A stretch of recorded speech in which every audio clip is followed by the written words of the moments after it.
Welcome to Made in Science, the official podcast of the University of Stuttgart.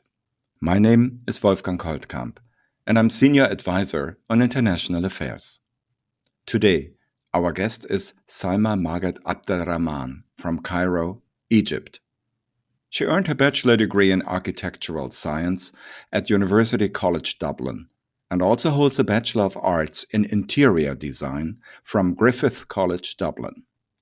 In 2017, she graduated with a double degree from the University of Stuttgart and Ain Shams University, Cairo, in the master's program Integrated Urbanism and Sustainable Design, IUSD. We are very happy to welcome you to our podcast. Salam. Salam, to everyone in Stuttgart. I'm delighted to be here. Thank you for the invite. Until recently, you worked with RISE Egypt, an organization supporting development in Egypt. Please, can you tell us a little more about RISE Egypt? Of course, until March, I'd been supporting RISE at different capacities over the last 4 years almost. RISE stands for Realizing Innovation through Social Entrepreneurship. It's a nonprofit to support organization operating within the entrepreneurship ecosystem in Egypt. I joined the team in 2018, and since then I've been mostly involved in the planning and the management of an initiative called Leap for Collaborative Impact. Leap spelled with a double E. So maybe I can elaborate a little bit on that. Absolutely, please.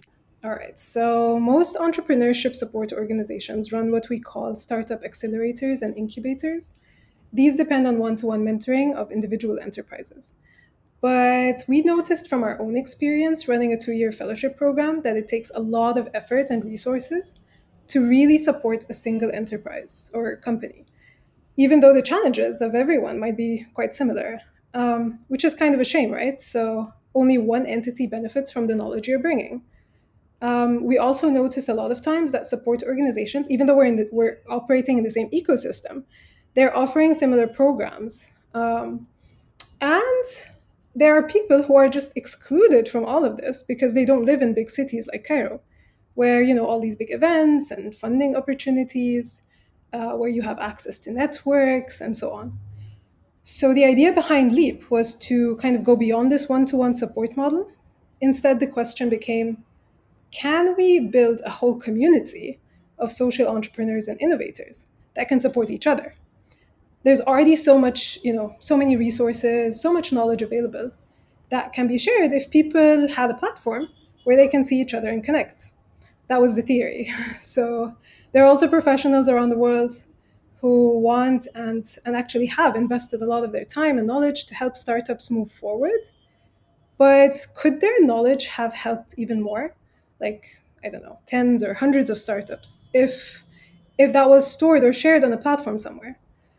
So yeah, in 2020, we launched with a pilot community to put this theory to action. And last year, we launched an interactive innovation map of Egypt. It's on the website if you're interested. It's called leapforimpact.org. There you can see who's doing what and where across Egypt. So I definitely encourage everyone to check it out. And yeah, I have to say that all in all, the experience has opened my eyes really to the world of social entrepreneurship, as well as community building, which I didn't know so much about before. Is the term social entrepreneurs limited to particular areas only, or is this a really wide term? No, it's a very wide term. Like all different sectors you have. I mean, even on our map, you can see all the sectors that we're mapping. So you have environment, education, healthcare, inclusive services and technologies, you name it. Does this kind of business, social entrepreneurship attract rather the younger or older professionals, or doesn't it matter? Well, I think that's very contextual. I mean, I don't know how familiar everyone is with the term social entrepreneurship in the first place, but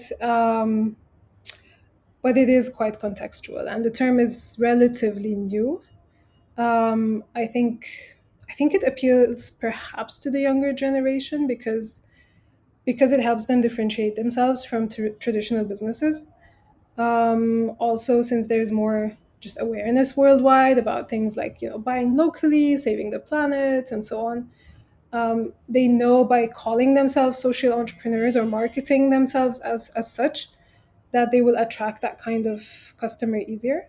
There's also, of course, I mean, even social entrepreneurs themselves want to be social entrepreneurs. I hope for the reason that they themselves are more aware, of running a good business. But honestly, in general, I don't think it's necessarily because they are the only ones who are, in fact, running impactful businesses. I think there's one very discrete reason that we don't consider, but a lot of fundings and support or like support opportunities that are available, they put an age limit as a precondition for support. So you don't get this amount of funding, or you don't get access to this accelerator or incubator program if you're above 30 years old or 35 years old, right? So that could be a factor. But yeah, I don't really have statistics. I'm sure there are so many older professionals who've accumulated just experience and knowledge over the years, and they do decide to run impact-driven businesses at a later age. They just don't necessarily call themselves social entrepreneurs. Now, if we take a closer look away from the overarching social aspects, perhaps you can tell us about your experience in connecting the social and the architecture. So when we talk about architecture, we're really referring to to the built environment, but also the connection of architecture with our general environment. Um, so the built environment is where the social happens, right, as a container of people's behavior, and it can be affected by spaciousness, whether it's a place or a building or a neighborhood is kind of more public or private. Does it provide a sense of safety or not? And then it's the connection of architecture with our general environment as open public spaces and nature, be it green spaces or water or just desert, and all of that. These elements contribute to people's well-being, and they add visual, ecological, and emotional quality and value to the built space. So I'm kind of just giving a background before kind of talking about my own experience, but yeah, I think that architecture plays a huge role in people's perception of the world, and therefore also their social behavior. We spend so much of our time in buildings, workspaces and homes, and also the spaces in between. So what we design definitely has the ability to enhance our day-to-day life, or just make it miserable. My dad's a diplomat. We've lived and traveled to different countries in Europe and Africa. In Asia, we lived in India. I lived in Germany for 10 years. So these are all very different contexts with very different ways of life, city vibes, access and exposure to open and green spaces. Oh my goodness, and noise levels. I'm not sure if you're hearing the noise here, but I'm living in Cairo at the moment, and there are some days where I think I will just have a mental breakdown because of how loud and packed Cairo is. Just so many buildings and shops and cars. If you decide to take public transportation, just prepare to be hugged by strangers. um, but yeah, I mean, this reminds me actually of an interesting book by Edward Hall. I don't know if you know him. He's an anthropologist, and he wrote a book called The Hidden Dimension. So he does these studies on animals to show the relation between how human behavior is influenced by the environment, and he actually uses architecture to illustrate how cultural perceptions of space affect people's social behavior. So interestingly enough, one thing that was just popped out were the notions of distance and proximity, as well as you know the environment that I mentioned earlier, such as climate or weather or whatever. So he noted that how close distances, as well as higher temperature, they caused more stress and aggression. And since you're asking me about my own experience, I can certainly back this up. Um, So yeah, at the end of the day, planning and architecture is a management of space. Proximity is just one of these dimensions. So human to human, nature to human. Um, so yeah, I mean, what Hall tries to demonstrate is that proximity as a spatial dimension, for example, has a strong impact on humans and dictates how they behave. To share some of these experiences, you have founded a platform for urbanists together with a former fellow student of yours, Dorothee Estrada. It is called NIU, the Network of Interdisciplinary Urbanists. Can you tell us about the goals of this platform? Okay, yes, of course. Dory and I did set up. I mean, it was a very long process, and where we are today is actually in the process of setting a new NIU or registering it. So that's very cool. But there has been, I mean, I don't know if I can get into the goals before explaining kind of the reason why we did it. But if I were to answer your question very simply, is that we found there were lots of gaps, and we found that we kind of needed a network and a community that provides kind of professional and academic guidance to students and alumni once they are out of um, out of the IUSD program. People were also looking at for emotional support, and we thought that this would the network would be something that can bring that, but also generate kind of collaborative opportunities. I mean, we were such a diverse group at IUSD, different backgrounds, different professions, and yeah, we wanted to build on that.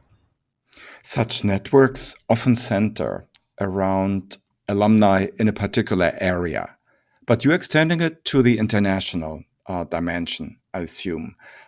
What are the challenges to make this bigger than a regular network?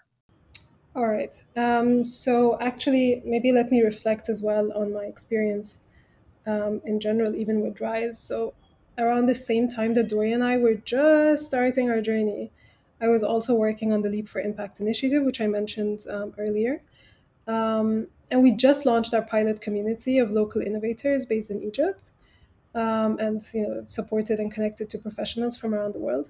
So the challenges, I suppose, of building kind of both communities were quite similar. I guess the biggest one on my mind right now is that you've got to have the right infrastructure to make it sustainable. So the technology on one hand, but also the team or human resources on the other hand. Those who will just support with continuous outreach, organize activities, have online or offline spaces for people to meet and exchange ideas, all of that. Um, in terms of technology, we set up an online platform for NIU, niu-network.org. Um, and you'll see one of our favorite features on the homepage. So it's a map showing where all our members are located. I mean, of course, the public view only shows numbers if a member has updated their profile with their location. It's optional, but it's something we encourage to make it easier for people to connect. Often, when we talk about cities and how they change and get ready for the challenges of the future, especially concerning environment and climate, they give themselves particular target goals and also slogans like being a climate neutral city by the year so and so. How important do you think are these objectives that cities come up with, the slogans they come up with to really achieve and something new and something different and something better? I mean, slogans catch on. So, in terms of, just encouraging, exciting people. Obviously, in this day and age, everyone's using social media and hashtags and stuff. So I think in that sense, you're able to kind of mainstream certain certain goals, like the SDGs. I mean, a lot of people are still have no clue what those are, but more and more of the public will catch on if they're shared obviously consistently, or if obviously governments are on board and there's like campaigns, like bigger campaigns. So yeah. Obviously, urbanism has been on your mind for some time already. I would assume not only when you started studying in the program IUSD. When you organized your mindset on what to study as a teenager, how soon and perhaps why did urbanism come up? Well, I'm definitely fascinated by cities, to say the least. How they operate, how they bring people from different backgrounds. I mean, I mentioned already my dad's a diplomat, so we've just been living and hopping from one city to another, like since I was born. It's where a lot of action happens, and I guess I loved that as a kid and as a teenager. Um, but also, my grandfather was an architect. May he rest in peace. So I guess it was also fate. but uh, but yeah, when I started, I mean, I studied architecture in Dublin, and I started applying for jobs. But I felt at some point also that most offices were interested in the more superficial kind of architecture. It was trendy back then, to land projects in cities like Dubai and Abu Dhabi. So I found myself shifting towards interior design because I felt that was where I could have just more control in designing better spaces for people. I think after a few years, I still wasn't quite satisfied. Interior design still caters for a certain segment of society that can afford it as a service. So I started kind of reassessing my choices, and then by chance, I had a friend who was studying at IUSD. So I went to visit her. I attended a couple of sessions, a site visit, and kind of the holistic approach to designing cities and projects really intrigued me. And I felt that's kind of what I was looking for the whole time, and where I would be able to eventually find purpose in my work. That purpose even extends to the project that you talked about earlier, namely the network of interdisciplinary urbanists. I think perhaps that already at the end of your studies, when you received a grant from the DAAD for an event called What's Next, that could have been a stepping stone for what you are doing now. Am I right in assuming that? Yeah, definitely. We received a grant from DAD to launch an online career seminar in October 2021. Um, COVID had hit. It left a lot of students and fresh graduates feeling super disconnected and lost. Networking, finding a job. It was already a challenge before the pandemic. So we felt that having that kind of seminar would be really valuable. Um, we mainly wanted to be able to activate the strength of this international IUSD alumni community. We wanted to support our members in those challenging times of the pandemic. So yeah, just set in. What's the word? So applying for that grant and doing the seminar, I think it was a unique opportunity for networking and connecting students and fresh grads to already alumni who are well established. We brought in field experts and academics from around Germany and from other parts of the world to share career guidance and stuff. Um, and then what happened actually in the process of preparing for that event, we realized that this network that we're shaping could support and be enriched by alumni from other programs beyond IUSD. So we decided to officially announce NEW as an independent network, and yeah, that's our focus now. And when you see the network, the new one, the NIU network, when you see that emerging now, Are there particular topics taking shape in that network that you think, okay, people are, colleagues are, friends are in your field, in particular drawn to that? Well, yeah, I mean, we realized that, the practical workshops and just the spaces that we created for knowledge sharing during the event were really successful.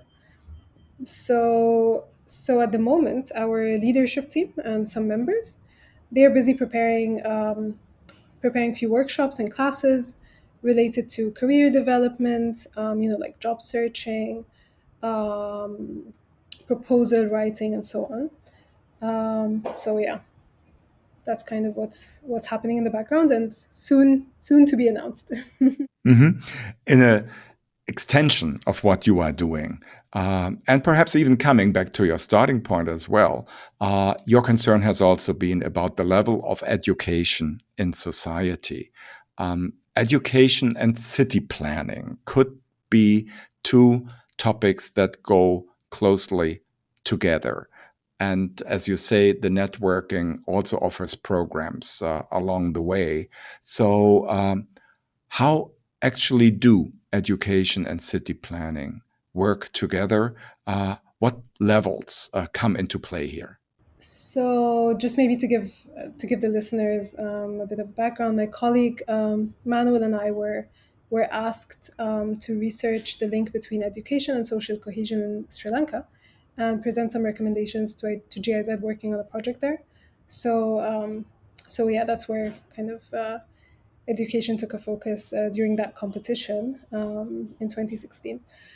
I think education, of course, is very important, and not just the formal education. I believe in um, in education for buildings one's own character through exposure to other cultures, exchanging knowledge on ways of solving urban challenges in other contexts. That's really where diversity is so valuable. Um, it just expands how we see the world, and it opens doors for collaboration opportunities and just a lot of just the needed creativity, I guess, to keep up with our growing cities. um, so I don't know, a good way to answer your question maybe is to look around and see the kind of new projects being built in the last 20 years, for example. What we see in cities like Cairo is a perpetuation of the same mistakes and architecture styles and models that have been repeated over and over. To me, this kind of indicates a crisis. I think universities need to question the planning models that are being taught. Um, and it seems to me that there's just a failure to kind of contextualize architecture and city planning. Um, I think architects and developers should be aware of the international discourse, like what's happening in other countries and other contexts, but still being able to find solutions to city problems that are suitable and efficient in the local context where they will be implemented. I would imagine that the impact of the CO2 emissions and on the building in sector and from the concrete industry is something that most people are aware of these days. And yet you say that a lot of architectural plans and city planning has not come to the point where that turn is made to improve the situation, if I understood you correctly. If that is the case, what do you expect of the next 20 years in the field of architecture, city planning, and perhaps the use of materials, of new materials, which here at the University of Stuttgart play a very big role in the Faculty of Architecture and in the teaching and in the research. Where do you see chances of implementation for that? Well, maybe first of all, because you mentioned, just new materials and or new like sustainable materials. There is, of course, Dr. Hane Dahi, and I saw that you had her as a guest on your podcast. Um, and just following kind of her project updates and the work she's doing at the university. And for me, that's super inspiring. I just love it. I love her work. And I love how through her classes, a whole new generation of students will get exposure and maybe courage to experiment with new materials and not just accept what's available in the market. And I think that's failing really in a lot of countries and universities. Um, but I think in general, just like anything that needs to be mainstreamed, it takes time. I think we're already seeing innovation happening. Um, there are pioneer countries, like Austria. They're leading in straw bale construction. Switzerland, they're building skyscrapers from wood. In Asia, they're using bamboo as an alternative to steel. I mean, we're even seeing bricks made of recycled plastic. So I think, yeah, the innovation is there. I don't want to sound kind of pessimistic, but our problem in countries like Egypt is that it's not really in the interest of developers and contractors. There's also a stigma from the citizen or the client who is driving the real estate market, and part of city planning is obviously the architecture. So yeah, they just look at these materials or alternative materials maybe as being cheap, or they're not luxurious enough. I don't know.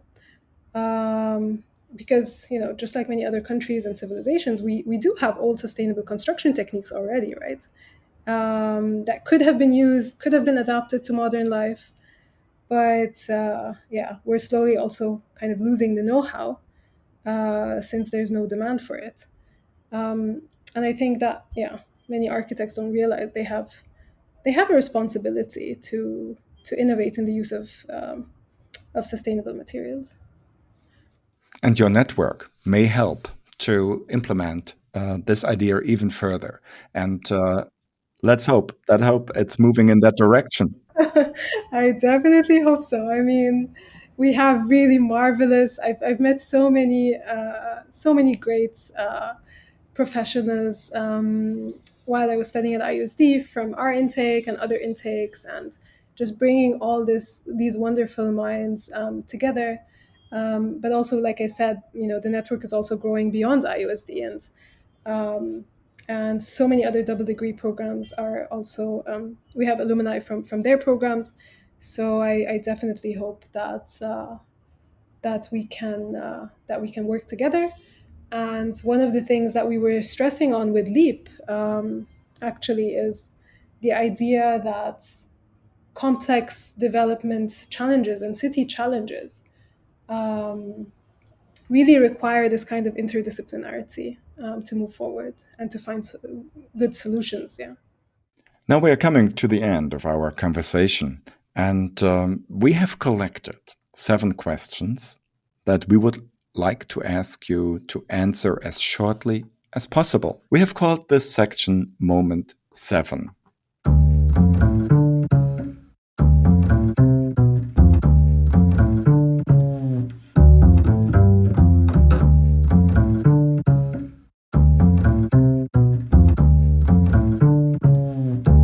So here come the 7 moments with your short answers. Moment 1. Spätzle or Maultaschen? Spätzle. Moment 2. One thing you could change about the world. Have people not start, or countries not start wars? Moment 3. Do you have a book or a music or a movie recommendation for us? The Hidden Dimension. Yeah, you had mentioned that before, right? We have that in the program. Moment 4. The best advice you have ever received. Just to have patience and go through the ups and downs of life with a positive attitude. Moment 5. Your favorite place on the campus at the University of Stuttgart is? The garden next to the K11 building. Moment 6. If you could start all over again, you would like to do the following differently. I wouldn't do anything differently. I don't regret. I don't have regrets. And moment 7. Please complete the following sentence. Thanks to my studies, I know that. That there is so much I don't know, and being open to trying new things and trusting my gut can lead to wonderful opportunities and meeting amazing people. Thank you so much for our conversation today. Most of all, wishing you all the very best for your future work and, of course, for your networking. Thank you, and I hope everyone gets to check out our websites niu-network.org, and if it resonates with you, we'd love to have you on board. And to our audience, stay healthy, stay good, and most of all, stay tuned for our conversations that are always based on what is made in science.